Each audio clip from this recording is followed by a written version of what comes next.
Chez nous, un adage célèbre enseigne ceci. Tout ce qui advient procède de Ndiak et Ndiak, c'est toi.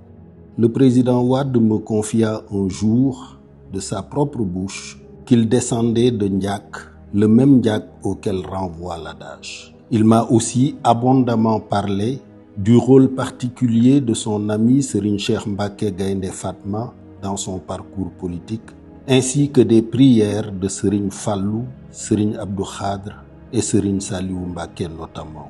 L'un de ses proches amis me dit également un jour que Wade possédait l'intelligence la plus prodigieuse du continent africain, de Johannesburg à Casablanca. Cela explique sans doute qu'il ait vécu plusieurs existences en une seule. Certaines de ses vies restent peut-être encore à découvrir si tel est le bon vouloir du Créateur, auquel je demande ardemment d'ajouter à son siècle d'existence de nombreuses autres années dans la santé et la sérénité.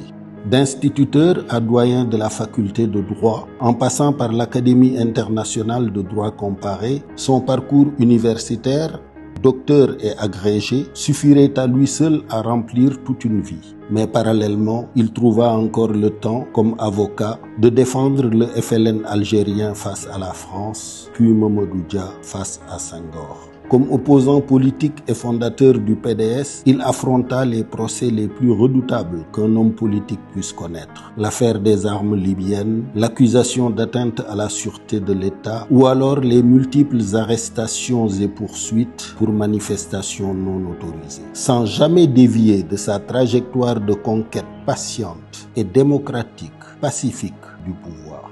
Ne jamais enjamber des cadavres pour entrer au palais. 4 tentatives infructueuses avant le triomphe de 2000 à sa 5e candidature. Comme chef de l'État, artisan de la première alternance démocratique du Sénégal indépendant, il mena avec succès des médiations de paix en Côte d'Ivoire et à Madagascar, dans le prolongement de l'action qu'il avait déjà entreprise comme ministre d'État au Zaïre, devenu depuis la RDC.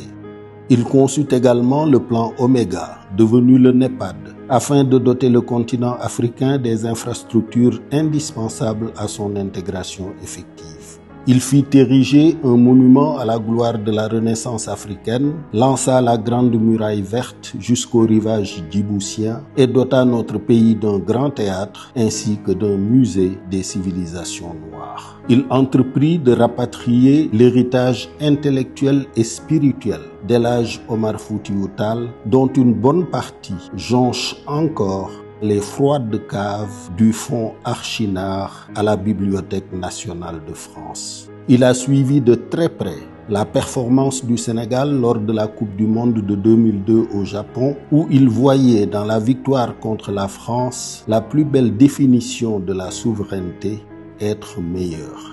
Son avènement à la tête de notre pays a marqué le point de départ des changements structurels qui ont installé le Sénégal dans une bonne perspective de développement économique.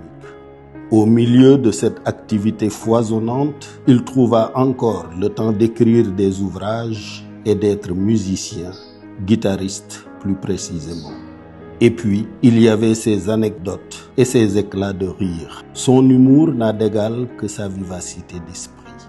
Voilà le Wade que je choisis de garder en mémoire en ce 29 mai 2026. Professeur, mentor, père, ami.